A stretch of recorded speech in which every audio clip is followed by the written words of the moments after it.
Hello, everyone, and welcome to the Slash Filmcast, the official podcast of SlashFilm.com. I'm David Chen, and with me are Jeff Kanata and Christy Putchko. Welcome to the show, everyone. What we're going to do here on today's podcast is we got some what we've been watching to discuss with you, and then we're going to move on into an in-depth review of the Happy Time Murders. The Happy Time Murders. Now, I know what a lot of you guys are thinking right now, which is, why are we reviewing the Happy Time Murders today? And I mean, there's many reasons, you know, circumstance, the vagaries of fate, these are some of the reasons. But also mainly it's because Searching was only playing in a few theaters, this week. And so we were going to review Searching, but it actually was not convenient for me to see Searching. And so it was only playing in a few theaters. That said, it seems that films led by Asian people are having a really big summer. I'm going to say a number or a percentage, and that percentage is 6%, which is the amount that Crazy Rich Asians dropped from weekend 1 to weekend 2. Now, that is unheard of. It is basically unprecedented in modern times. I mean, for those who don't follow box office, typically a movie will open and then drop anywhere between, 35 to 75% in its second weekend, depending on how front-loaded it is or how good it is. If it's not a very good film, it'll drop more. If it's pretty good, it'll drop less. Dropping 6%, I think this is basically unprecedented since, I saw some numbers thrown around online, like Forrest Gump. When Forrest Gump came out, it might have experienced a similar drop. Avatar, the James Cameron film, might have experienced a similar drops. Right. It's almost unheard of for a movie to drop this little of a percent, and that means Crazy Rich Asians right now is heading towards a $150 to $200 million domestic total, which is just absolutely insane. I was pretty worried that the whole hashtag Gold Open movement would result in there being a huge drop second weekend, because you have all these people signing up to buy out theaters, including myself. And I was worried, like, second weekend, you're not going to have hundreds of people buying out theaters. The movie's not going to do as well. But in fact, that didn't happen at all. And the movie seems to be catching on with the mainstream in a big way. Christy, have you had a chance to see Crazy Rich Asians yet? I have not, because I was going on vacation when this press screening was happening, and then I was on vacation. So I was basically hanging out with little children that would probably not sit still for Crazy Rich Asians. So I'm hoping to see it this week. I read the book while I was on vacation, though, so nice. I'm very excited. Yeah, it was great. I've been meaning to read it for a while, and I finally had the time, and I like the characters, and I'm really excited to see how they've been adapted. And I've been reading a lot about it. Like, obviously, I know the plot because I read the book. So I've been reading a lot of the takes and stuff, and I'm excited to see it. I might go see it this week is the plan. Awesome. I think it's definitely catching on with the book club crowd. People who have read the book and want to check out the movie because it's fairly buzzy at the moment. So, sure. Also, I just love John Chu's stuff. Like, he makes movies that I think I would not want to see great. So I'm, the fact that I was already interested in the story, like, he's awesome. I think his G.I. Joe Retaliation is hilarious and way funner than it had any right to be. And I even liked his Gem movie, which I know is apparently super controversial, but like it was really spirited and fun, and it was a nice take on a character I really liked growing up. So yeah, I'm excited to see what he does with this. Yeah, and as you may or may not know, he took a huge bet. Like, he got offered millions of dollars up front to make this movie for Netflix. He turned it down to go with a conventional theatrical release. And I was really hoping and praying it would pay off for him and his collaborators, and it looks like it did in a big way.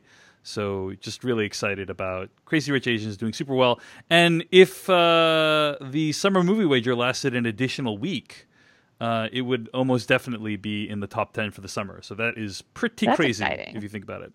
Yeah. And speaking of movies that are doing really well, so Searching, I mentioned it a few moments ago, the John Cho vehicle is doing really well in limited release. It made $360,000 this past weekend, which is $40,000 per theater. That's also a really significant amount, and looking forward to seeing that movie expand wider this next weekend.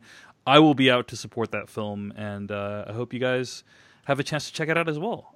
So yeah, a lot of great news for people who are looking for more diversity at the box office, not only this summer, but this year overall. It's been really lovely to see.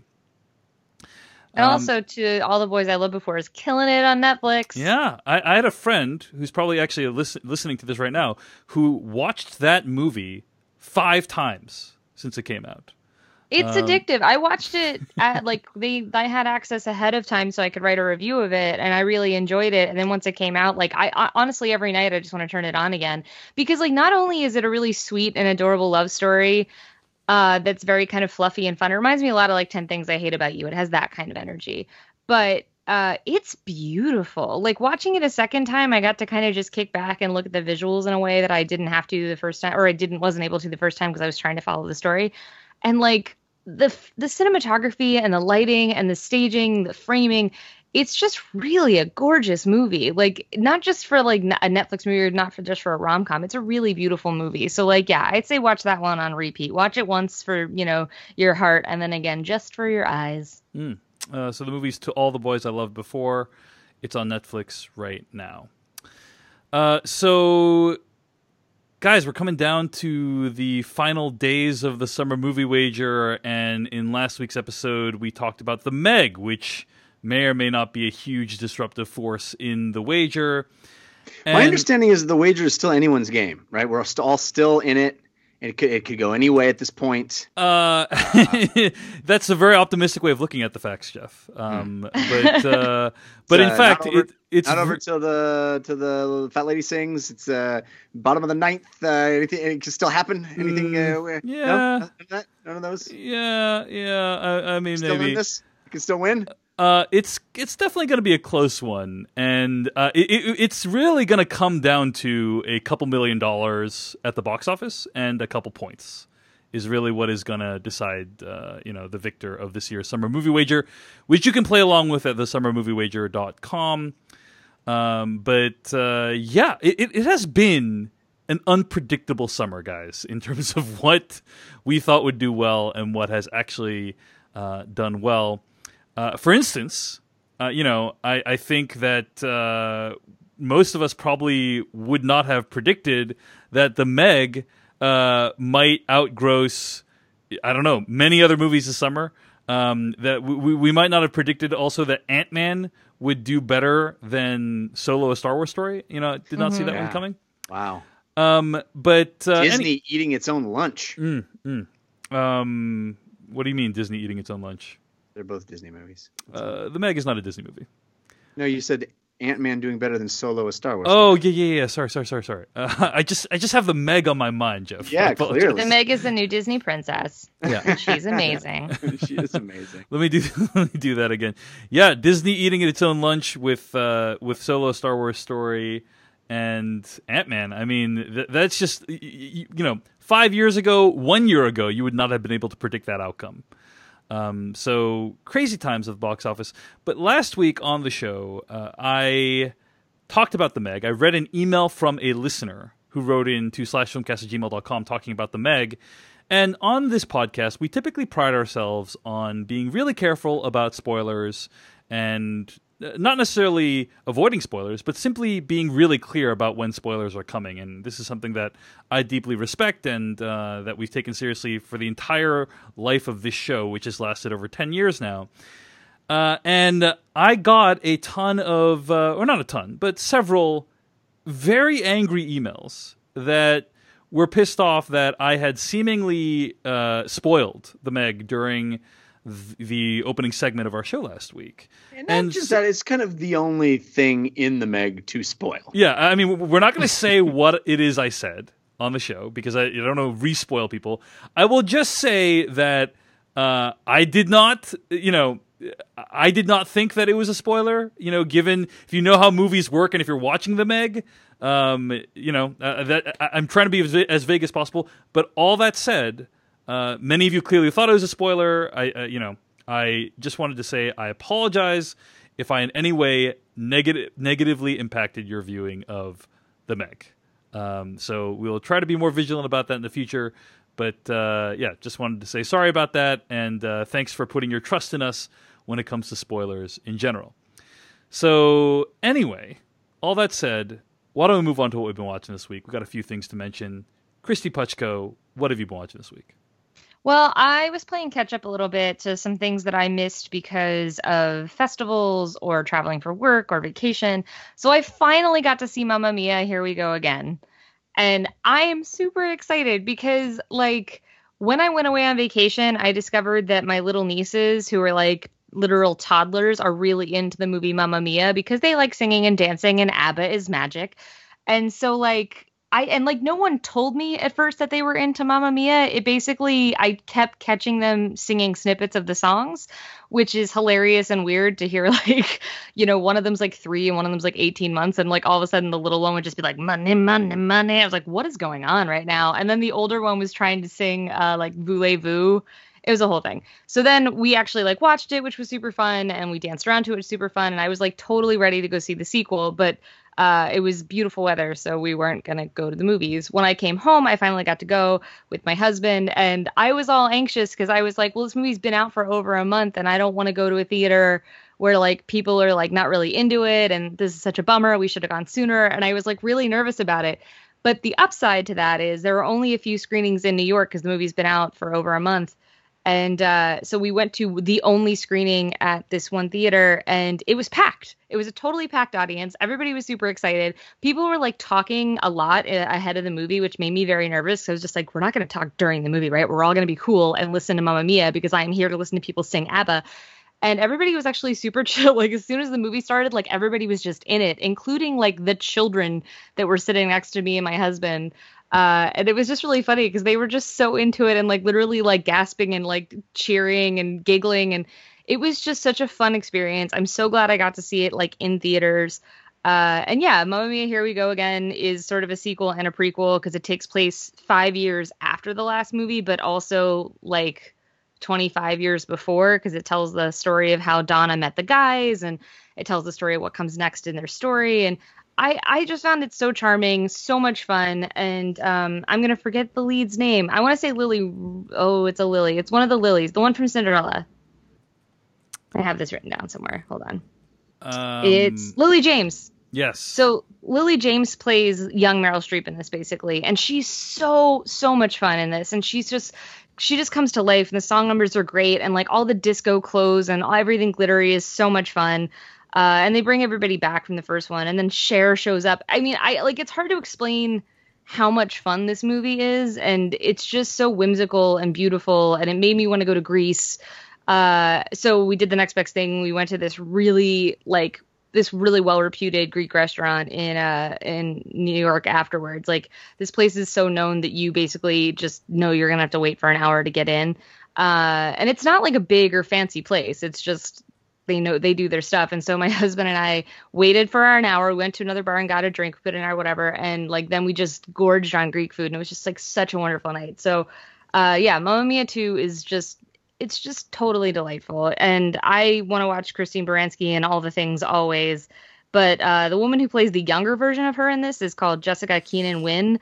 And like, just nails all of Baranski's like mannerisms. And it's so fun. Like, Christine Baranski is such a diva in everything she does, and this movie really leans into that, and you get to see the younger version of her, which is so fun. And there's one part where she addresses a man she's flirting with his I like you visually, and it's just so funny. And like, there were children there, and yes, this is a movie about a girl who like hooks up with 3 different men and doesn't know who the father is, but just like Mamma Mia, like, that's all so tongue-in-cheek and suggestive that like the little kids next to us had no idea that, what ...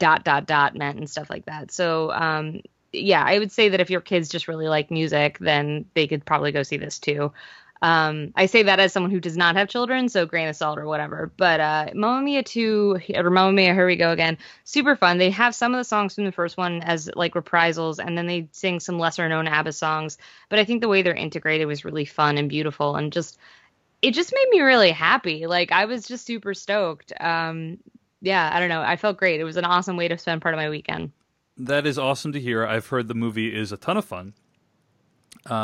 Even though I've heard like the plot is kind of weird and the ages of the characters don't really. Oh match yeah, no, up. none of that makes sense. I mean, like, because like if you're paying like attention to that, then like Meryl Streep is probably supposed to be like maybe 50 in the first movie, maybe younger. It's none of the ages make sense. And like Cher is too young in IRL to be Meryl Streep's mom, and I just don't care. Like Cher's in this movie. Let's all just be grateful Cher's in this movie. And it's so great because she shows up and you know she's gonna sing because they won't have Cher show up for her not to sing. And like the way they introduce it is, I won't say in case you are someone who has not even seen the videos they've released online or whatever, but they like introduce one word and you know what the song is gonna be. And like it was so fun to hear everybody in the theater just be like, like, oh my God, here it comes. We're going to hear Cher sing ABBA. And it was so much fun. Oh, one other thing I wanted to throw out is Hugh Skinner plays young Colin Firth in this movie. And I know Hugh Skinner from The Windsors where he plays Prince William. And it made me rewatch all of The Windsors again because he's just so funny.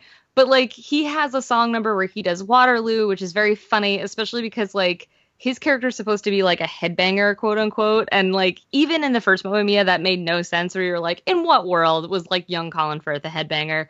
But they actually made that make sense where you're like, yeah, sure, he's a headbanger. But it's like the most like jaunty gentleman Britishman who's like wearing the teeniest leather jacket. I had so much fun with it. There's just, and if you go, stay for after the credits, because it's not exactly like an after credits scene. It's more kind of like a blooper.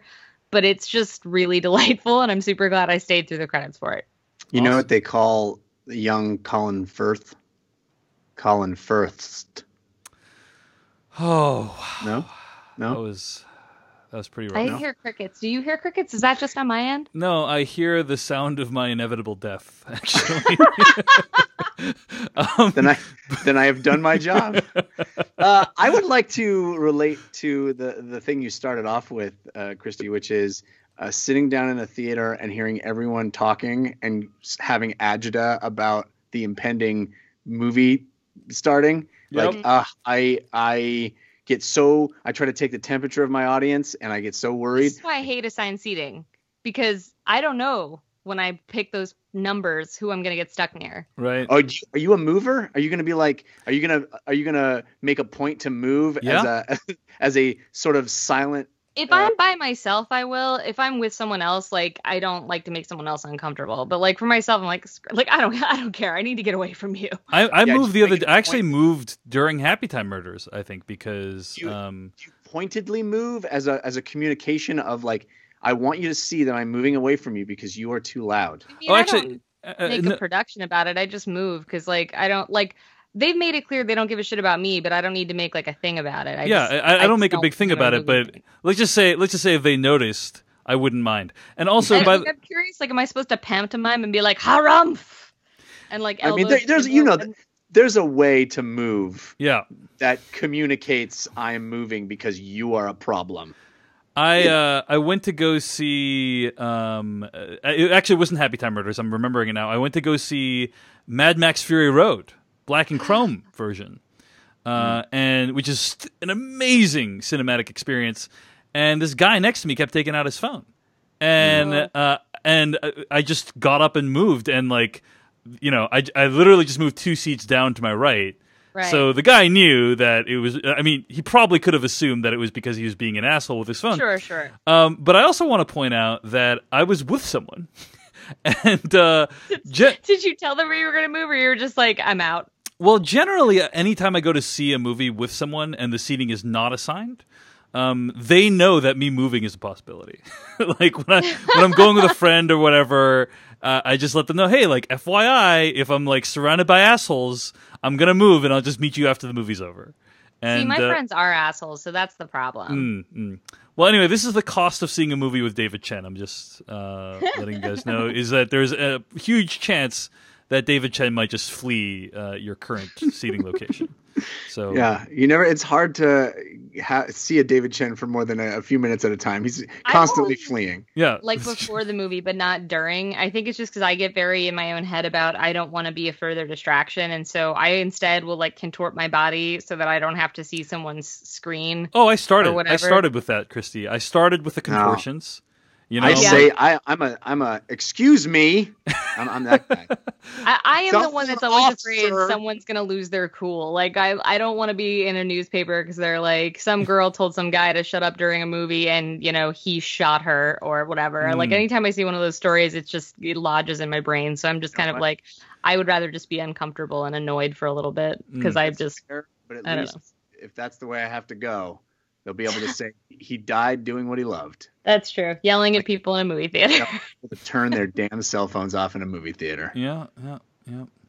Yeah, no, I when I went to see Velvet Goldmine, someone was taking their phone out and taking photos of the screen during, and I was losing my mind. Like, and that's at Lincoln Center. Like, have some decorum. Like, you're not at like an AMC or some junk theater. Like, oh, that made me so angry. How dare that was you. an example where Spoken like a non-member of the A-list. Yeah. That's all I'm I'm saying. telling you, man. There's 2 A-list members present. We're not doing this again. I'm not having this conversation again. But what I'm saying is like, it's like that's an art house theater. I was astonished. And also it was Velvet Goldmine. That movie's been out for 20 years. Any screen grab she's taking is online. Like it was it made me so angry. So in that situation, she was sitting 10 rows in front of me. That's just it's a phone. It's a flashlight in a theater. So I actually slumped down in my seat just so I couldn't see her anymore because there's really no other solution except like unless I went to get an usher. But if I go to get an usher, like I gotta leave this movie that I have spent 20 years wanting to see on the big screen. You know what I mean? Like when it came out, like it wasn't playing anywhere I lived. So like I didn't want to miss anything. And that's what really bothers me is like, I shouldn't have to leave the theater because someone else is being a jerk. So I just try to kind of accommodate myself as best I can without making further disturbances. But, I don't, that comes from like me not wanting to have a confrontation with people and from me having worked in movie theaters and not liking to deal with like, because in my experience, if someone's using their phone, they really don't give a shit if they're bothering anybody else. Yeah, I think the reserve seating really is a double-edged sword, in my opinion, right? Because on the one hand, you show up to the theater, you can show up like late, basically, and get in during the trailers and not need to worry about where your seat is. But if you are seated next to a person who's being inconsiderate, you do feel very much locked into that scenario, right? So yeah, it's I think both approaches have their ups and downs, but really the overall message and takeaway here should be just don't be an asshole while you're watching movies, people. Don't take out your phone, don't talk. Stick to those rules and you will solve 99% of problems people have in theaters. Okay. Anyway, Christy Pachko, what else have you been watching this week? So the other thing I caught up on this weekend was I watched The Windsors, and then I was like, God, what else is like The Windsors? Like, what's so funny and so silly and so high energy is like that? And Mamma Mia too. Like, I wanted to keep this like euphoria going. And I remembered that Trial and Error had a second season that I hadn't watched at all. And it's all on Hulu. And so my husband and I binged that this weekend over a couple of nights. And it's so good, that show. Like, as you guys know, I'm very into true crime. But when it comes to true crime parody, I'm not into very much. A lot of it just makes me very uncomfortable because you are effectively joking about like real things. And it makes me uneasy. And I don't know why Trial by Error doesn't. Maybe it's because they make it all so heightened and also ludicrous. But like the first season was basically a parody of The Staircase. And the second season is working in elements from The Jinx and from S-Town and from Serial. And it's really, really wild. The premise that they set up in the very first scene of the very first episode, so this is not a spoiler, is that Kristen Chenoweth plays like the most like beloved, richest woman in town. And she is found with her husband's corpse in her trunk. And she insists that she didn't know it was there. And then like the guy from the first season decides that he's going to defend her like he defended Larry, and we're off to the races again with a lot of the same familiar characters from last time and a lot of kind of similar jokes of like him fighting with the DA and his assistant who has every kind of malady you can imagine to like a comedic end. And it was just really funny and really wild, and I just had such a blast. And then once I got through the whole season, I realized that they're on Hulu. Within the show, there's something called M-Town, and it's basically a serial podcast, but it's referencing S-Town.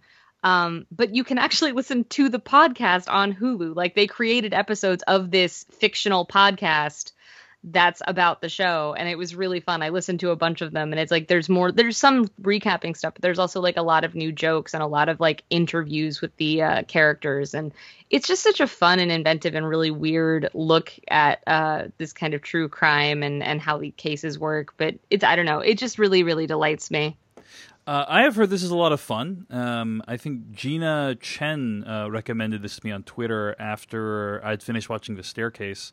And so, yeah, I'm looking forward to checking it out. The show is Trial by Error, and you watch season 2 on Hulu. Apparently, you can watch season 2 without having seen season 1, is what I've been told. Yeah, there's like some reference to season 1, but the stories are self-contained. Like, they'll reference back to season 1 a little bit just to tell you where the characters are. Like, because the guy who was the focus of that character, they'll tell you a little bit about where he's at now. But I mean, you don't really if you watch season 2, it'll quote unquote spoil the end of season 1. But season 1's so much fun anyway, and it's not available on Hulu. So if you're gonna watch something, watch season 2. So you don't need to see season 1 to get into season 2. They'll kind of catch you up. But it's such a fun show. It reminds me of Pushing Daisies, which probably also right, but also probably the fact that Kristen Chenoweth is in it. It just has this very daffy sense of humor and this very smart sense of humor. And there's all these like visual jokes that you really have to be watching to catch. And you know, it's basically like my husband and I were watching it while I was like doing a craft project and he was playing like video games on his computer, and one of us would bark, laugh, and then the other one would look up and be like, what did I miss? And we kept rewinding it. So it's not like the smartest way to watch stuff, but you know, it was a weekend. So yeah, I highly recommend all of these things that I've mentioned for like, you know, I just wanted some end of summer fun, and they were all amazing for that. Cool. Mamma Mia, Here We Go Again, and Trial by Error season 2. Jeff Kanata, you been watching anything this week? I don't know if you guys saw my little chat message here. I'm going to need just 5 minutes real quick to check on my kid. Okay.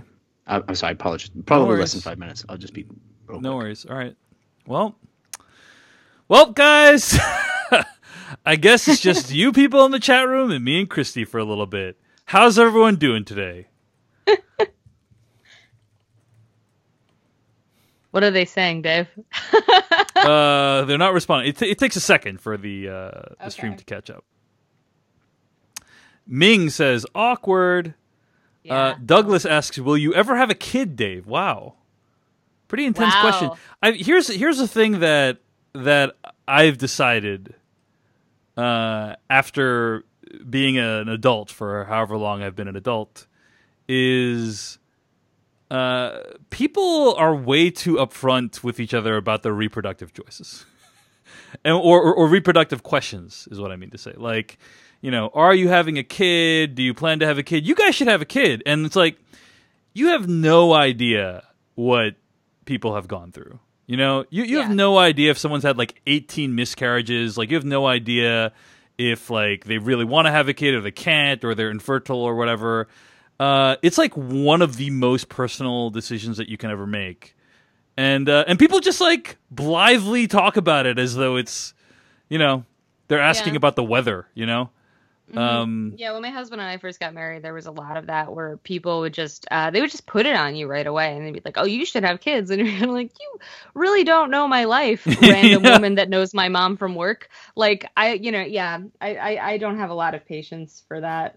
No offense to the guy who's that asking. Being said, I'm sure Douglas Retnorak in the chat room had only the purest of intentions. I'm not like, and that's the thing. I think some people just think it's a nice thing to talk about and think it's, you know, just it's a very common course of conversation. I tend to find that if you make one joke that makes people uncomfortable about it, they will never ask you again. So find that moment, and word spreads. You know, I saw this article a while ago about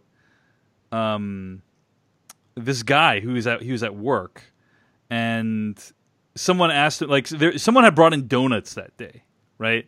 And this person came to him at work and said, "Hey, you want to come have some donuts?" And this guy said, "No, thanks. I don't eat garbage." You know? Whoa. And he said it in a really aggro way. And he said it in order to make things awkward. He said it because it's like people don't like hate awkwardness. They're like they will strive to avoid it at all costs. So if you make someone feel awkward, they'll never ask you to come join them for donuts again. And he did that because he was on a diet and he really wanted to be vigilant about eating any food. Handbag. Anyway, I just thought it was a really interesting method of like social engineering to like get people to stop asking you to eat donuts with you. You know, is to make them I can see how that make works. them really uncomfortable. Jeff, you missed a lot of quality but I conversation. feel like the other way to do that, where it's awkward, but like in a way that's at least funny, is you just be like, "No, a donut killed my father," and walk away. I think you really need to make someone feel unpleasant for this to really have its desired effect. But you know, different strokes. Jeff, is everything okay? Yeah, it's I don't know if you heard any of it, No. bleeding through, trying to stay on mute as much as possible. My daughter is screaming. It's my mom's first night with her, so I just wanted to make sure everything was okay. All right. Thank you for your sacrifice, Jeff. We do appreciate it. No, I feel bad interrupting.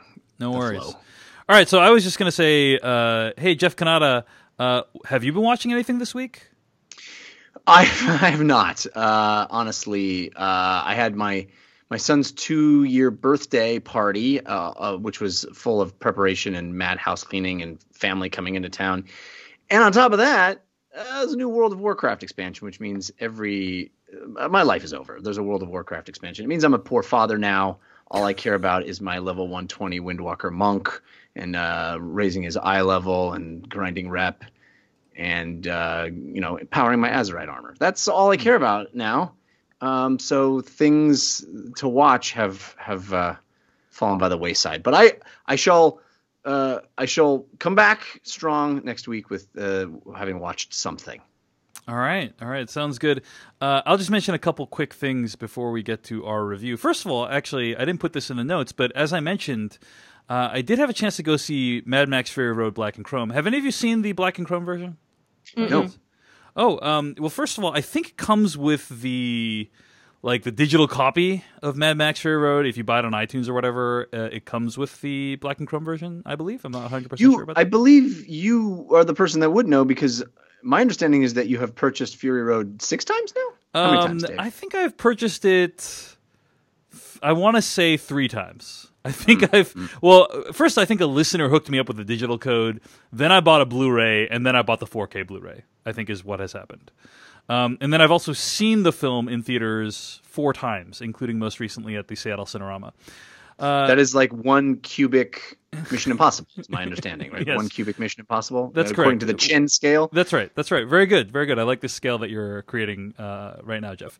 The Seattle Cinerama, amazing theater. It has a 4K projector. It's like something about like one of the first 4K projectors in the country or something. 4K 3D projectors. I'm going to find the information right now. It is the world's first commercial 4K laser projector that has a light output of up to 60,000 lumens. So it will blind you. Just by watching a movie, you will be functionally blind. It is amazing. And so this past summer, they announced 3 kind of film festivals in a row. There's the Sound and Vision Film Festival, the Summer Rewind Film Festival, and then the 70mm Film Festival. And all of them have really interesting movies. My wife and I debated long and hard about which ones we should go see, and I think we're going to go see Dunkirk in 70mm.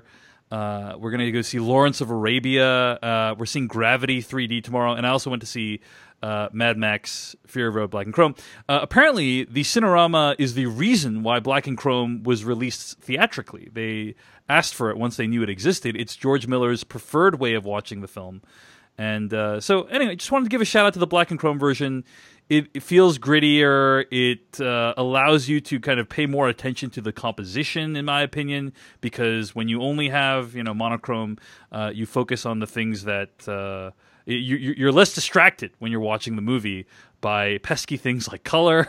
It's a great experience, and Mad Max Fury Road is still an awesome movie. So wanted to give a shout out for that, and do check out what the Cinerama is playing at Cinerama.com. One weird thing, by the way, that I wanted to throw out is, as part of their 70mm film festival, they're playing Back to the Future Part 2, but not Part 1. And someone asked them about this on Twitter, and they said, well, it just goes to show you kind of the sad state of what's available in 70mm right now, which I thought was really sad, that they could only get Back to the Future Part 2 and not Part 1. So Yeah, I mean, like a lot of times in New York, I know that the prints that they actually show around here are prints that, like, honestly, a lot of the time Martin Scorsese owns and lends out. right, yeah, So sometimes, like, that's literally who they're getting stuff from is collectors like Scorsese who have taken it upon themselves to preserve those things. And we know that Scorsese only liked Back to the Future Part 2. He hated 1 and 3. yeah. I just don't know if you can. Thanks. You know, I actually did see Back to the Future. I don't remember if it was a 70 millimeter print. I don't know, but I saw it several years ago. There was a theater here called the Ziegfeld that used to be like a proper like theater, like that they would do Ziegfeld's Follies and all that kind of stuff. And then it was a beautiful movie theater, and they used to do revival theaters or screenings. And like I saw Back to the Future there, and Temple of Doom, and The Birds, and Gone with the Wind, and Lawrence of Arabia. When I saw that there, we were like 2.5 hours into the movie, and the film broke, and like. That's actually 70 millimeter, and their projectionist, like, it's a very rare print, and their projectionist was like, I'm not touching this. Like, I don't know what to do with this. So they came out and they were like, we're very sorry. We'll give you your money back. And one guy stood up and said, hang on a second, I'm a film editor. And then people jumped up on either side of him, and he said, these are my assistants. Can we take a look at it? And like, the usher's like, I guess. And so they all go back, and you just hear people talking to each other, and like it's literally the last night they're showing it. So if they can't fix this, like, yeah, we can come see something else, but this is it. This is what we're doing here. They come back down and they're like, there's no Avid board up there. I don't know how to. There's no Final Cut Pro. I don't know what's going on. I mean, like, you know, even when I was in school, they trained us on. I didn't cut 70 millimeter, but we did physically cut film. And I used to work in post-production. A lot of the editors that I worked with, like, that was how they all started out. So, I was really excited. I don't know that he ever cut 70 millimeter, but my guess is that his thought was like, I can cut 35 millimeter. I can cut 16. I'm sure I can do 70. So he went back there, and we all just kind of sat nervously. And then a couple minutes later, he comes back and he's holding this thing in his hands.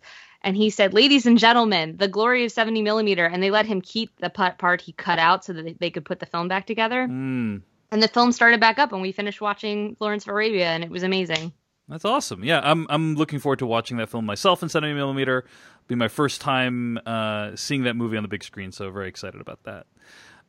What's also interesting, by the way, is you can go and scroll down. Like, I'm at the site right now at cinerama.com, and this theater has 546 tickets per screening. It's just one big screen, and you can kind of scroll down and see how many seats are left. Like, it just shows you on the site how many seats are left. It's fascinating to see what movies are most popular at this film festival. So Back to the Future 2, unfortunately, is not doing very well. Most of them have over 400 seats available. Because we're living it. Lawrence of Arabia has like 100 seats left, so it's doing very well. Phantom Thread has over 400 seats available. I think it's because that movie just came out in theaters. But then, like, basically every screening of 2001: A Space Odyssey is almost completely sold out. This is the new quote-unquote unrestored print. I don't know if you guys have heard of that one. So I'm bummed not to be able to check that out. But yeah, anyway, it's just kind of like seeing how many things are sold out just gives you like a gauge as to how popular these specialty screenings are. So kind of interesting. Check it out at cinerama.com. One other thing I wanted to mention before we move on, and I had a chance to watch this new Netflix show, Magic for Humans. Oh, you guys heard of this? Interested in this. Yeah, I saw it, but I didn't click to see what it was about. Yeah, so I saw it, and I was doing some photo editing on Sunday morning, and sometimes I like to have something playing in the background, you know, even if it's like a movie I've seen or something on Netflix or whatever, or Amazon. And I just like having voices in the background, something going on, because it distracts me from the fact that we are all, you know, hurtling through space at 40,000 miles per hour on this blue marble, you know, alone in the universe. And I turned on Magic for Humans thinking, oh, you know, I consider myself a bit of a connoisseur. Like, I've watched a ton of Magic specials and have gone to see many Magic shows in real life, in person, because I'm a huge fan. I respect the art form. But this looked kind of silly and potentially lame. And I was extremely pleasantly surprised. I'm going to start off by saying that if Jeff Kanata was really good at magic, this is the magic show that he would make. Now I'm interested. The first episode begins with him having like a bunch of the magician having a bunch of balloons. Wait. Before you describe any more, yeah, I'm so curious from our audience whether that description people think is a good thing or a bad thing. I'm about to tell you exactly what that means, Jeff. So I Justin, know, but I just wanted to pause for a second and let people decide in their own minds whether me being good at magic and having a show means it's a good show or a bad show. Place your bets now. Dave is going to tell us what he thinks when I'm curious. So the first episode begins. The first trick is the magician Justin Willman goes up to some randos in the street, and he has this huge bunch of balloons, right?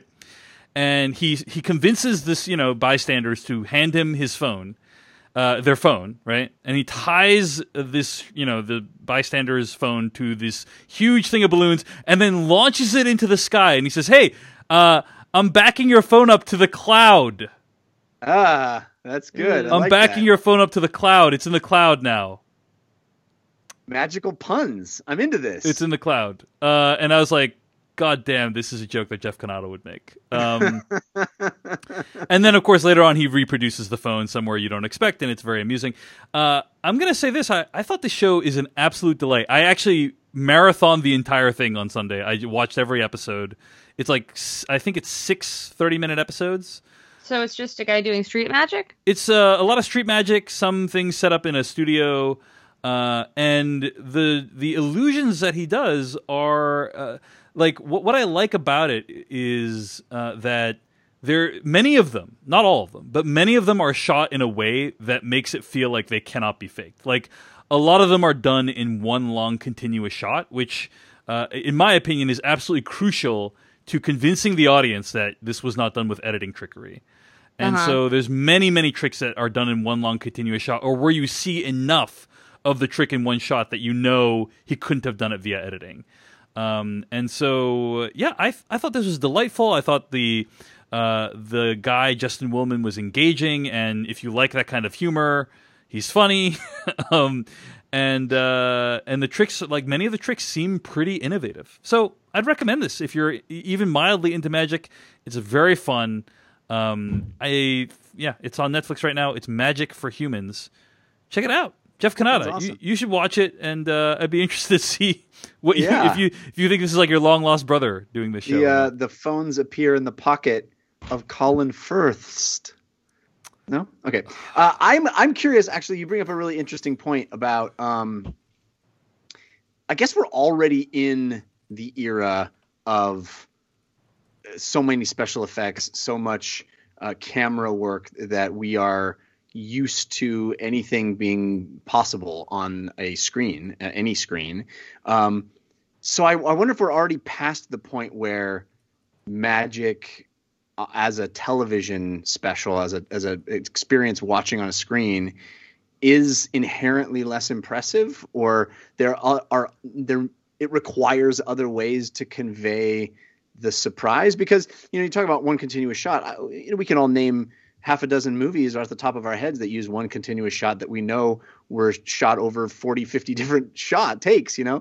So it's trivial at this point to fake any of that. And I wonder if there will be a point where even just conveying the idea of magic on a screen will become pointless, but we may be already past that. So I think we might already be past it. I was talking with Peter Soretta, who is a magician. He is a magician, a legit magician, and he was saying he's afraid that the tricks look so impossible, people will think they're fake, like using camera tricks or using stooges.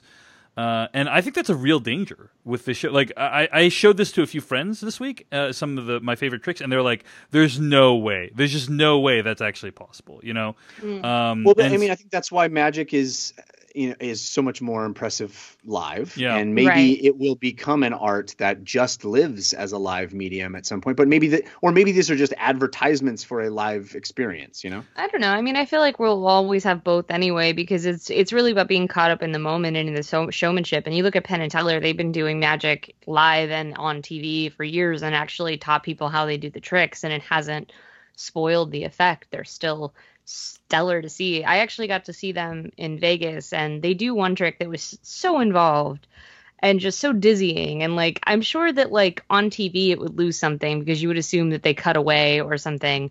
But you know, a big part of that, I mean, even now when you watch like those talent shows or whatever, like America's Got Talent, like there's a lot of not necessarily magic, but kind of vaudeville style things like magic or whatever, like contortionist acts. And there was one video that went viral of guys spitting at each other, which I know doesn't sound like anything we're talking about, but there's a sense of showmanship to all of these things that I think can still be captured in a unique way. Well, the genius of Penn and Teller too is if you look at their most recent foray into televised magic, they had a brilliant idea, which is, I'm talking about Fool Us now. Their brilliant idea is we're the audience, and the contract that we've made with the viewer is that we aren't in on it. And because every single week you watch the same audience watch each of these magicians and try to figure it out, you know that they aren't plants. You know that they aren't that their reaction to the live experience as filmed is authentic because they are the constant, right? Their trust that they're asking for from the audience is, hey, we're not in on this. And because that's the premise of the show, it works. And I think that's a kind of a brilliant way to use the medium itself to get back what it may have lost because it's on that medium. Yeah, no, that's a great point, Jeff. A couple of reactions I have to what you guys are saying. First of all, I think you're watching him do street magic in Magic for Humans. You're watching him do street magic to random bystanders, and it's really their reaction to what he's doing that is selling the trick, right?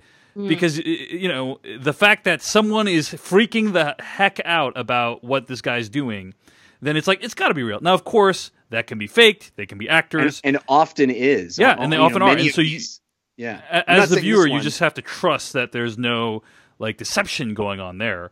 And yeah, there is a lot to what you're saying, Jeff. Like maybe that trust just is not there anymore. It's being eroded by so many people pulling tricks where the audience is in on it, or they're doing fancy editing or fancy CG or whatever. I think that's a great point. But here's another thing. You know, Alfonso Cuarón, who did Gravity, right? That movie Gravity is like, what, 8 shots or something ridiculous like that? I'm exaggerating, but the reason he shot Gravity in the way he did was because he's like, I want this to imitate like footage that you saw from NASA of people in space, right? Where you have this uninterrupted feed of like a 45-minute long video of this ship like landing, because that's the way the camera transmitted it to the television. And he wants to feel like that. I think we need a Gravity for magicians, right? Something that's like the whole thing is like one long continuous shot. It's like fixed shot in one place. You need it like a musical. Yeah. Like, I mean, in musicals today, we cut and cut and cut so that you get the sense of drama. But if you look back at stuff like Gene Kelly and Fred Astaire's, they stuck to long takes and they stuck to wide frames to really show you the physicality of what was going on and that it was really happening and it wasn't just a bunch of takes. And, you know, like Chicago's an amazing musical movie, but you lose a lot of how much the hard work is involved because of all the quick cuts they're doing. Yeah. You know what I mean? I would say that La La Land actually did a lot to bring the style of musical you're talking about back to the big screen. Like many of those musical numbers done in one long continuous shot. So yeah, but with people who like can dance okay for actors. Fair enough. There are some shortcomings, but I like where they were going with it. You know, like the opening musical number all done in one long shot. No, I get what you mean. Yeah. The opening number musical number is amazing because they actually got musical theater people, but like La La Land sticks in my craw a little. Yeah, fair. No, that's a completely fair reaction. It totally stuck in my craw as well. Anyway, Magic for Humans. Magic for Humans. It's interesting that we're talking about authenticity and trust because our sponsor this week believes in a lot of those things as well in a different medium. the medium of food, of snack, of meal replacement. And I appreciate it. We're talking about RX bars. And RX bars, I genuinely love. I have ordered them on my own dime many times now. I like having them in the house. If I'm running out of the house late to something and haven't eaten, God, I love grabbing an RX bar. I love being able to just have one as a snack and not feel bad about it. And the reason I don't feel bad about it is because of what we're talking about, this level of transparency that RX bar has. They literally just put the core ingredients to all of their bars on the package in giant bold print. That's the name of the bar. It's got very simple, clear ingredients. Egg whites for protein, dates to bind, nuts for texture, other ingredients like unsweetened chocolate, real fruit, spices like sea salt or cinnamon. Right there on the package. No added preservatives, no added fillers, no artificial flavors, no artificial colors, no crap. They're gluten-free, soy-free, and dairy-free. And it turns out that real ingredients actually taste really good. I genuinely love the taste of RX bars. I'm somebody who I've run a lot and I've kind of gotten into having protein bars as part of that experience. I've never really enjoyed the taste of a protein bar. Mostly I don't like the texture. RX bar, I love the taste and I love the texture. They're not like nothing else on the market, and it's probably because they don't have a lot of extra ingredients. It's just the core stuff that you need, the good stuff. And the good news is we're going to hook you up. If you want to try these, and I think you should. I genuinely like mine. I keep saying that, but it's true. I really, really like these. For 25% off your first order, visit rxbar.com/filmcast and enter promo code filmcast at checkout.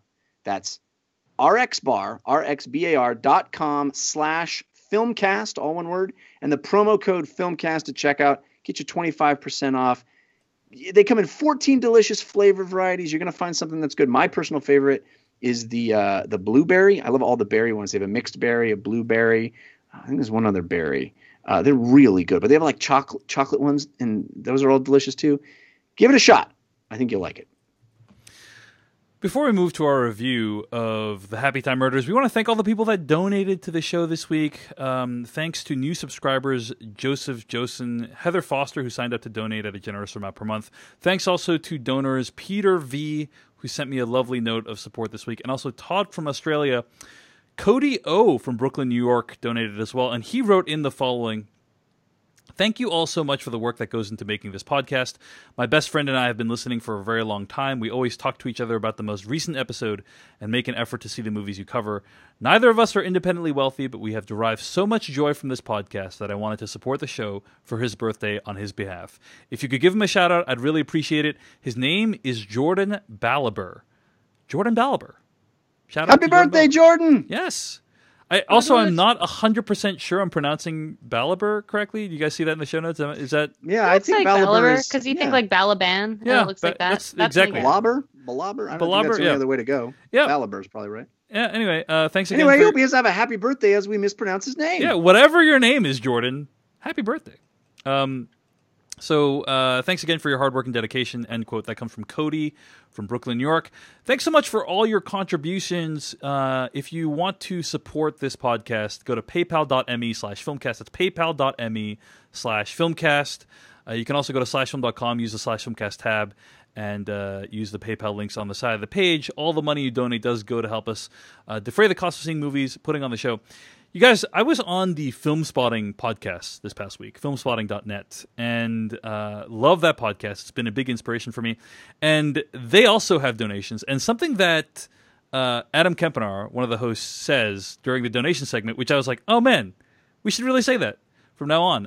He says, do not donate to the show if it in any way hurts you financially, or if it like in any way makes your life less convenient or something along those lines, if it affects your livelihood in any way. And I thought that was a really good message that we also believe in here, and we want to send to anyone who's even thinking about donating to us. So I'll try to figure out a better way to say that regularly from now on. But yes, thanks to everyone who donated. But of course, your listenership is more than enough. If you want to rate us on iTunes or wherever else you find your podcasts, also would be really appreciated. Do not donate if it in any way affects your livelihood, but we appreciate all the people who do. All right, let's move on to our review of the Happy Time Murders.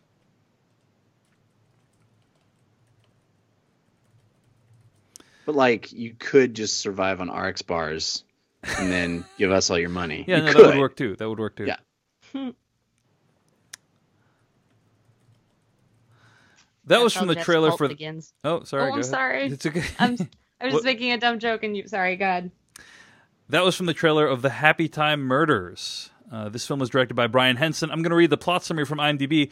When the puppet cast of an 80s children's TV show begin to get murdered one by one, a disgraced LAPD detective turned private eye puppet takes on the case.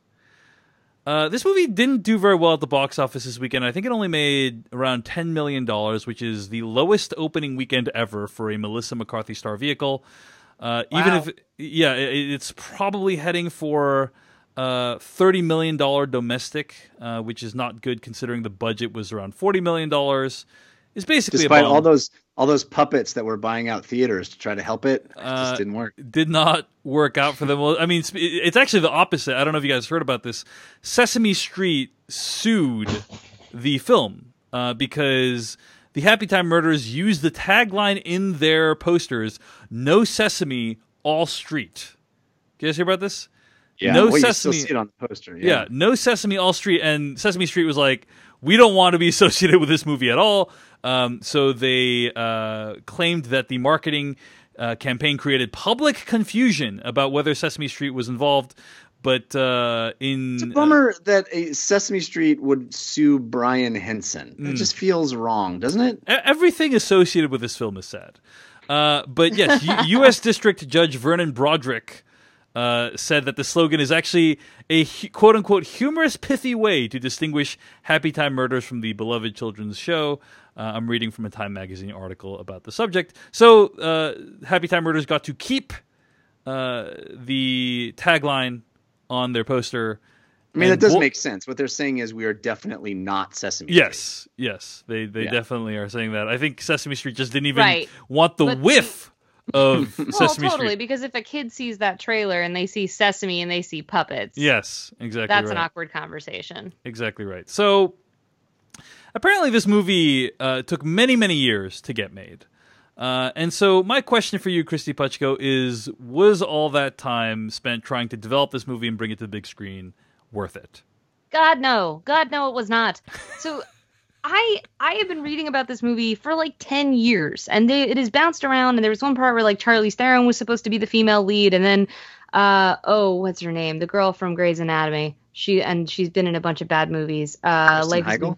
Yes, Heigl, yes, Katherine Heigl. Katherine Heigl. Yeah. She was signed on at some point. And like, what's so weird to me about this movie is it does feel like a movie that they've been working on for 10 years, and that some of the jokes just feel dusty. And then like other parts of it feel weirdly overwritten. Like I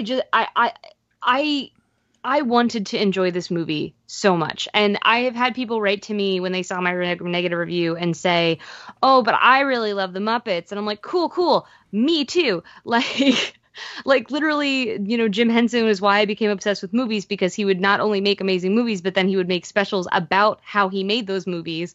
And I have all these books on Muppets, and they're like, I've gone to the special exhibit at the Museum of Moving Image a bunch of times. Like my husband and I, when we first met, connected over Muppets. Like I'm a diehard Muppet fan. This movie is still really bad and upsetting. And it's not because it's like Muppets doing R-rated material. Like I think that could have worked. I just don't think this does work. Like, I marvel because Brian Henson has made some really hilarious and great Muppet movies. He made A Christmas Carol. He made Muppet Treasure Island, which I think is tons of fun.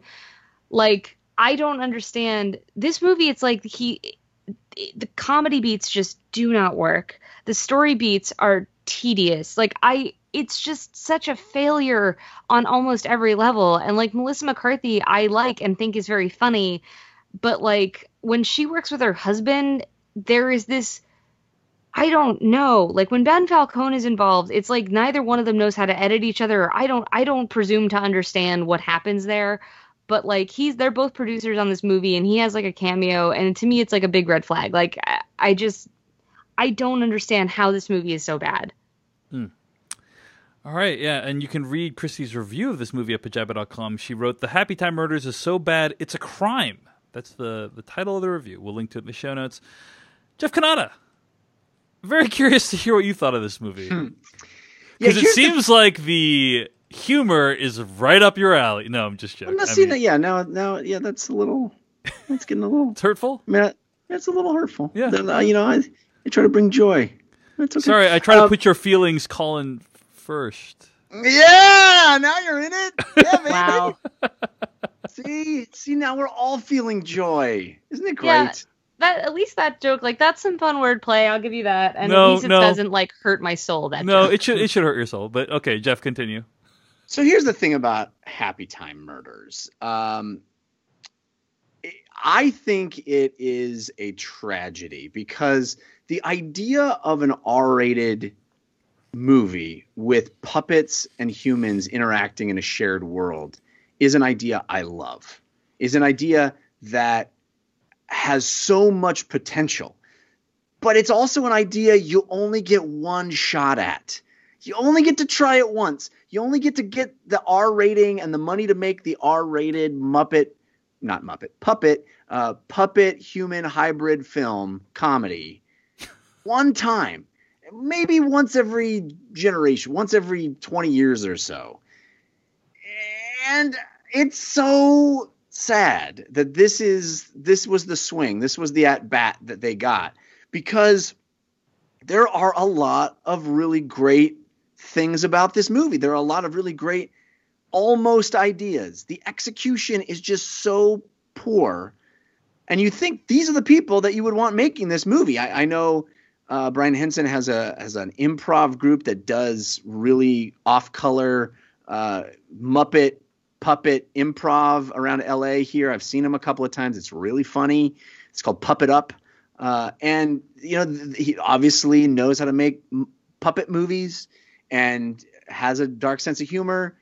You would think, wanting to make this movie for so many years, you'd really make sure your at-bat was strong. But there are so many things that are good about this, right? The world building almost is there. It's super cool to have. The first 20 minutes, I was really interested. Maybe not the first 20, maybe the first 10. But like the setup is really great. Right. And you have like all of these wonderful shots of a city with just like puppet extras in the background. Humans and puppets interacting. It's a world that is teeming with life of real human beings and puppets. And they sell that idea. That's the expense and the effort that it takes to put a puppet interacting with a human. They don't just do it in the foreground, right? The whole world is there. And then they make some feeble attempts to create a mythology or a lore around Muppets, but it's so dumb and it doesn't hold together. There's no internal logic. And that's what I wanted. I wanted that, like, give me that cool internal logic. A lot of people comparing this movie to Who Framed Roger Rabbit, right? There's a great example of a movie that is bonkers but has an internal logic that you can buy into, and you understand the tunes and the Toontown and the humans and how they interact. Also, just on the pure writing level, on a pure plot level, if you're going to do a movie that is a mystery, maybe have the mystery be interesting in any way. Or make an iota of sense. Make an iota of sense, have the payoff. Like, maybe, I don't know. I've never written a murder mystery before, but work backwards from the payoff, maybe? I don't know. I think that's maybe how some people do it, is that the payoff is really cool, and then you build out I don't know. It is, we are along for this ride, and there are weird jokes along the way that, like, yeah, go for it, man. Go crazy, go weird, go vulgar even. I'm with you if your world makes sense, and if the ride that I'm on, if the diversions off the ride can be as wacky and weird as you want, as long as the ride gets me somewhere. This ride is so bad and so poorly conceived and so poorly executed None of the characters make any sense at all. The central relationship between the puppet protagonist, and it really is the puppet story. We hear his voiceover carrying us through the tale, and his central antagonist slash cohort, Melissa McCarthy, their relationship, I don't buy at all. And that's really the whole thing this movie needs to revolve around, is like, who are they to each other? How does that relationship change and morph? At a certain point, it's even worse than that. We are told over and over and over again, that the main character of this movie, the puppet, is the greatest detective ever. People just keep saying that. He's the best detective the force has ever seen. He's the greatest detective. Oh, man, when he was around, he was the greatest person. And there is zero evidence of that. There is zero. It is only because characters tell us that. But he does absolutely nothing to earn it in the movie or to prove to us that he's, got any skill whatsoever in solving anything. Stuff happens at him or near him all the time in wild coincidences that has nothing to do with his ability to put clues together. It's such a shame, because there are fun ideas. The idea that puppets are this oppressed minority. Like, there's something there. Yes, that's happened many times. I think that's the subplot of Bright and many, many other things. Alien Nation did it 30 years ago. Yes, it's been done before, but there's actually something there if you give a shit about actually making it into something. But it's like a throwaway thing that has no relevance to anything we're watching. So this movie, to me, is just the utmost in wasted potential. And you only get one shot at this, right? Nobody's going to make an R-rated puppet movie for many, many years because you're squandering it. And it makes me very sad, because it could have been cool. All right. I agree with you guys. I think the movie is not very funny. Humor is a very subjective thing, right? Maybe I didn't find it funny. I believe we've established that in this episode already, Dave. Yeah. We've really laid the groundwork on that. Yeah. No, it was all leading up to this, ladies and gentlemen. That's exactly why You're welcome. That was what the whole painful awkward silence was about. I am very tired of this whole, aliens or garden gnomes or whatever the hell it was in Bright, or puppets representing this underclass or racial minority, particularly when the films they're in have nothing to say about that subject. Right. I don't know that it has any commentary whatsoever on, like if puppets were black people or if puppets were, any other minority. It just doesn't, I don't know what the movie's trying to say.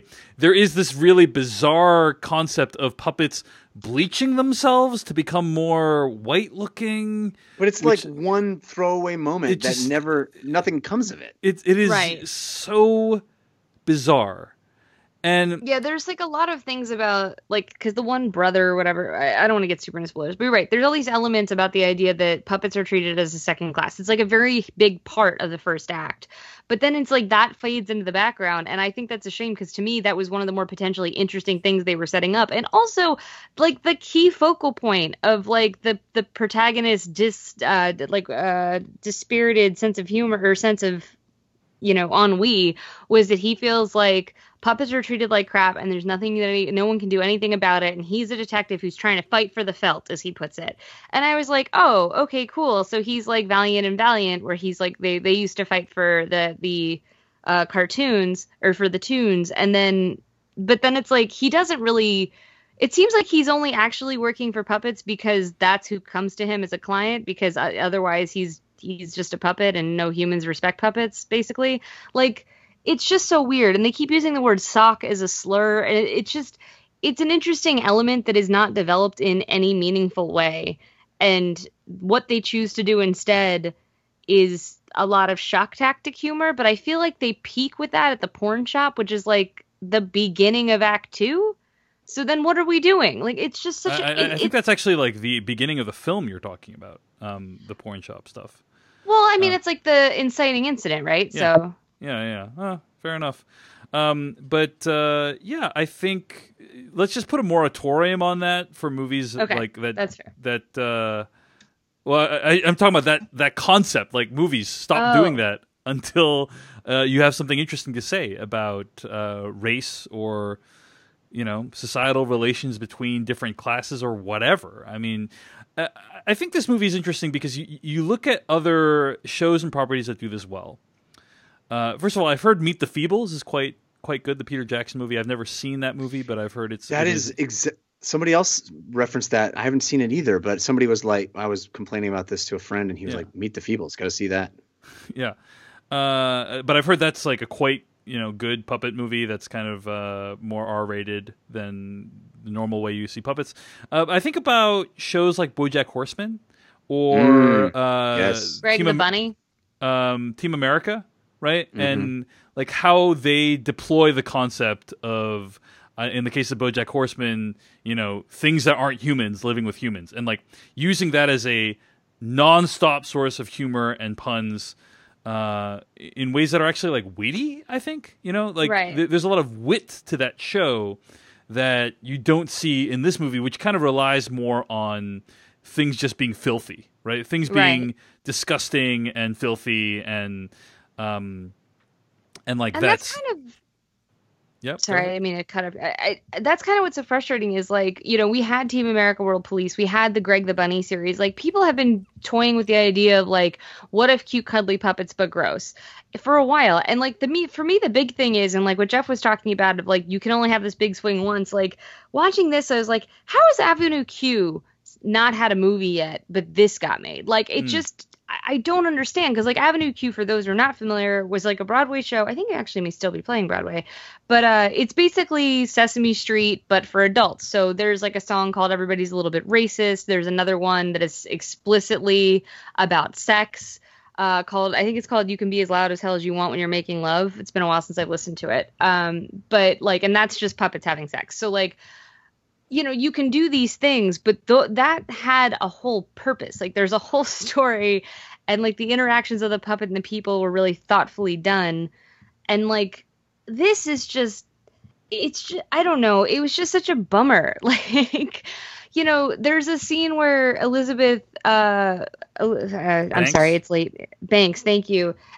Is a stripper for puppets. Like she's a human stripper, but for puppets. And I felt like that could have been interesting, but the way they went with it was like kind of nonsensical and the least interesting thing you could do with it. And it just felt a lot of that. Like a lot of setups felt like wasted opportunities. And I felt like there must have been a pitch meeting where Brian Henson's like, first they go to a porn shop, then they go to a stripper club. And like, okay, but like, what happens? What are the jokes? And it just feels like that stuff was still getting figured out because a lot of the jokes feel like they're riffing and they're not good riffs.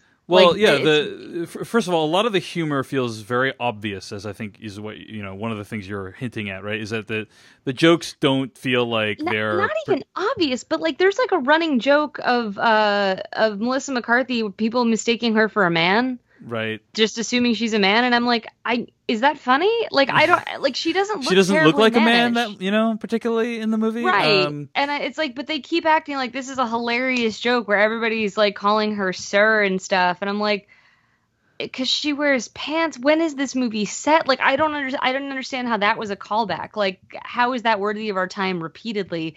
And then like another running joke is just asshole says what, and then the other guy goes what, and then they laugh at him, and I'm like, that is literally like a joke you learn when you're like 8.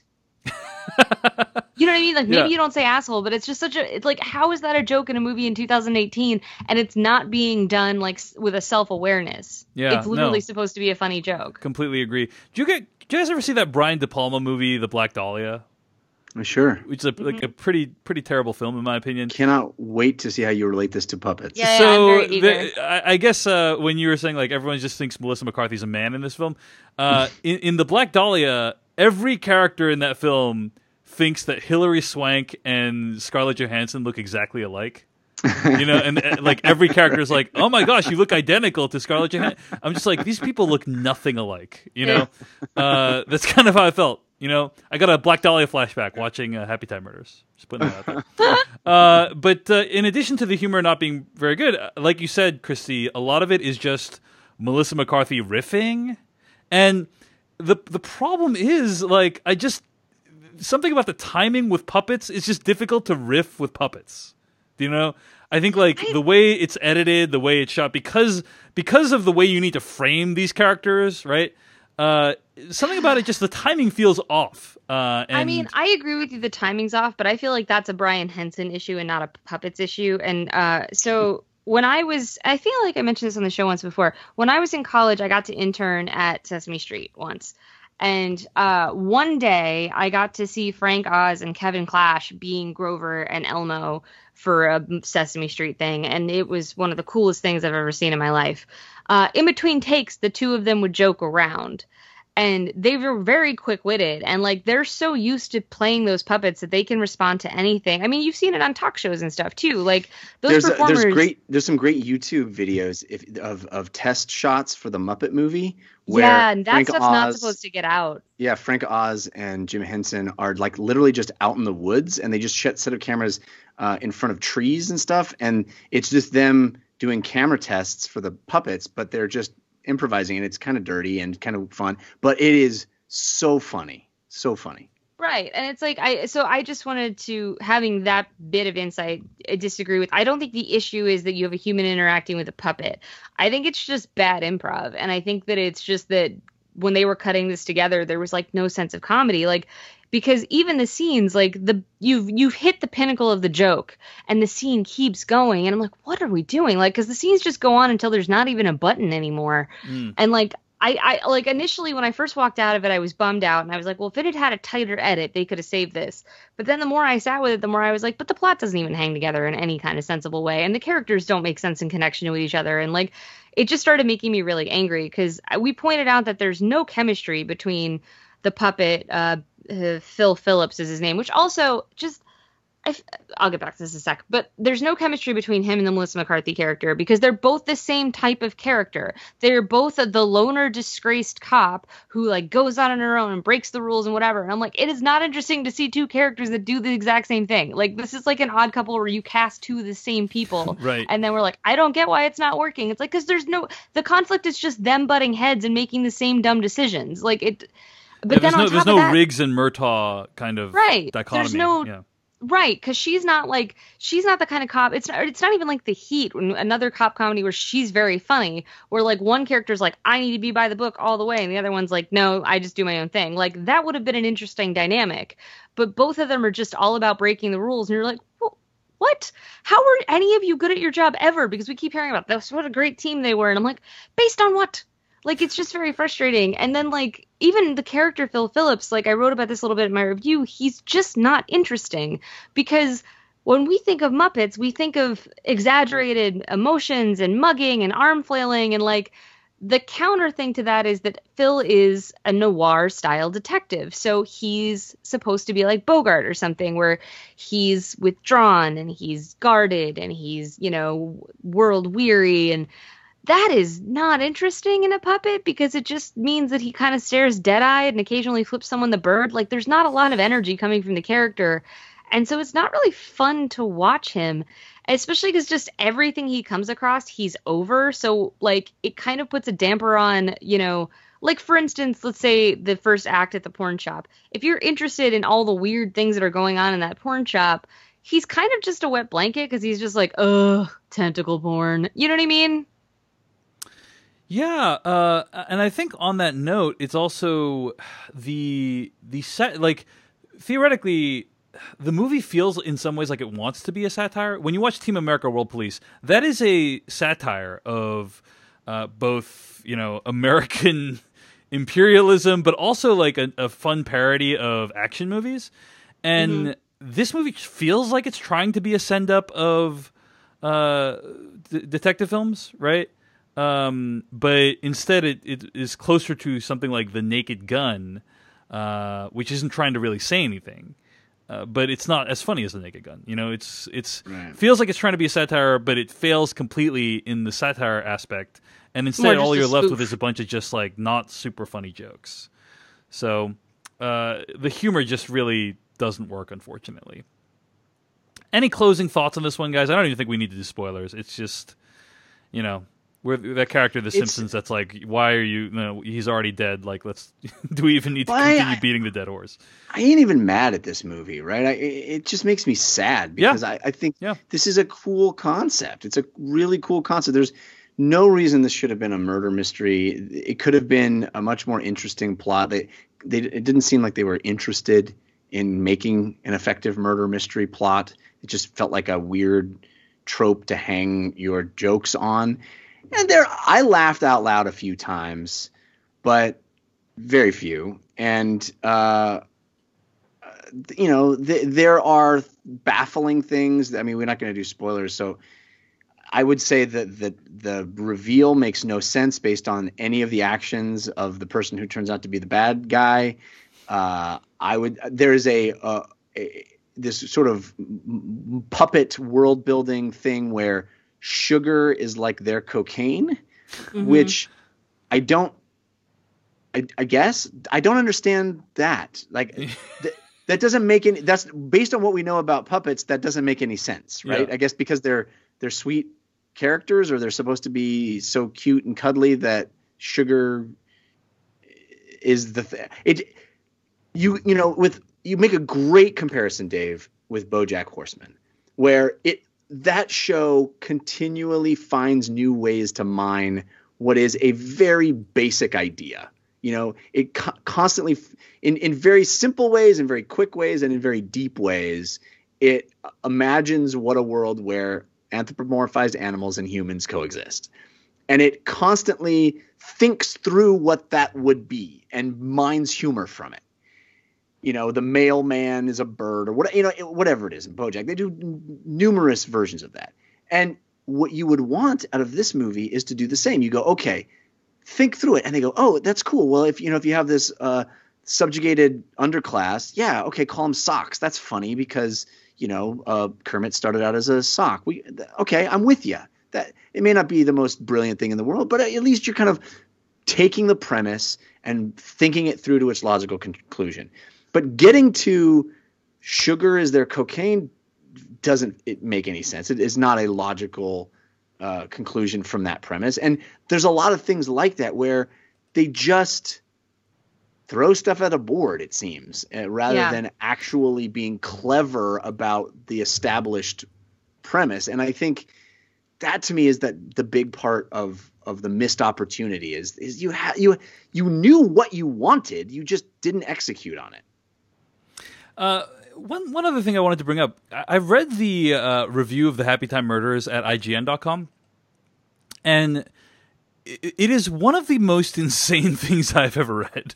It's basically a positive review written by William Bibbiani, who I'm sure is a talented individual, but I just thought it was a extremely charitable way of reading the movie that it doesn't sound like it occurred to any of us. But basically, the writer of the review, Mr. Bibbiani, talks about how the movie is actually an allegory for puppetry in general. Have you guys heard of this? Okay, so I'm going to quote here. Quote, "The puppets in the Happy Time Murders are second-class citizens subject to marginalization wherever they go. Unlike Who Framed Roger Rabbit, which presented a world in which cartoons were real, but almost all of them were innocent, the Happy Time Murders argues that puppets, and by extension puppeteers, are complex, flawed, and even tragic people." And so, end quote. I'll end quote there. But basically, he goes on to explain that, that this movie is saying, we think of puppets as disposable entertainment, just like the movie thinks of puppets, as disposable people who can be used for, to satisfy humans' carnal desires or whatever. I was like, this is wow. I did not even conceive. I'm not saying it's wrong. I'm just saying it didn't even occur to me. I would recommend he just go back and watch Being John Malkovich again, because that's done better there. Yeah, maybe. I mean, I'd have to read his whole review to respond to it. I don't know. I mean, maybe there's something deeper here. I just was very bummed out for all the reasons we talked about, and also just to be clear for people that are like, oh, but I really love Muppet movies, this isn't really a Muppet movie. Like, yes, Brian Henson made it. Yes, it has a lot of the performers like Bill Beretta and Kevin Clash involved. But, like, it does not exist in a world where the Muppets exist. There's no mention of Kermit or anything or Sesame Street. There is no indication that those characters or the idea of the Muppets exist in this world. In fact, that they suggest that, like, the first puppet TV show was the Happy Time Gang, which is what the focal point, like, they're the ones being killed in the plot of the movie. So it's it's a different world. And it's not that I needed this to cross-connect in that way, but I think because of that, I don't know, man. I try to figure out why this is so bad. It's exasperating to me because I actually do think the murder mystery thing could have worked with a puppet. It's just that I feel like they would have had to have followed it more like, I keep going back to Roger Rabbit, but like in Roger Rabbit, you could have the human be the gruff detective and then have the cartoon character be a cartoon character. Like, it would have been way funnier to have a human cop and then have to rely on, like, you know, a puppet that is gonna be a puppet and is gonna be freaked out by stuff and is gonna, like, you know, snort glitter and sugar when it's upset and, like, freak out and whatever. Like, that would have been funny to see them have to interact with puppets being crazy like that. But, like, so many of the puppets are just dark, weird, flat, like, stereotypes from noirs that it's just like, oh, you know, it'd be funny. What if a puppet was a junkie? And you're like, oh, what's he do? And like, oh, he's a junkie. Okay, that's the joke. Like, that's how the movie kept feeling, where it's like they give you a setup and I'm like, what are we doing? Oh, nothing? Literally nothing. Cool. And then the scene would end. So I'm really bummed. This was, if you can check and see on Pajiba, this was on my list of most anticipated movies of 2018. I was really looking forward to this. I hoped that all of the years of it bouncing around was because people just were afraid to take a risk on it and not because the content was bad. But it's bad. It's pretty bad. And I feel like at some point we'll start hearing stories about how this went so wrong. But we're not there yet, so you can just speculate wildly. All right. Well, that's our review of the Happy Time Murders. Huge bummer all around, both in terms of the movie itself, how bad it did at the box office, our conversation about it. Just really all bums me out, guys. We're trying to save you guys. What you should see instead is Mamma Mia 2, where here we go again. All right, there you go. Because the puppets in that movie are so... I mean, they kind of behave like... No? They do. No, honestly, they're joyful like Muppets. You should totally go see it. They sing, they dance, they do silliness. It's great. Find more episodes of this podcast at /filmcast.com. Email us at /filmcast@gmail.com. Our theme song comes from AdamWarrock.com. Our spoiler bumper, when we have it, comes from filmmaker Kyle Hillinger. Stay tuned to hear what we'll be discussing next week. In the meantime, Christy Puchko, where can we find more of your work on the internet this week? I write all over the web, but you can find my career highlights at DecadentCriminals.com. And I write for Pajiba every day at Pajiba.com. And I'm on Twitter at Christy Puchko, KristyPuchko. And keep an eye out because I have some really exciting stuff that I can't talk about yet, but it's coming soon. Ooh, interesting. How about you, Jeff Canada? I have exciting stuff I can't talk about also. Yeah, totally, Dave. Yeah. Oh, that's not what you were asking. Yeah.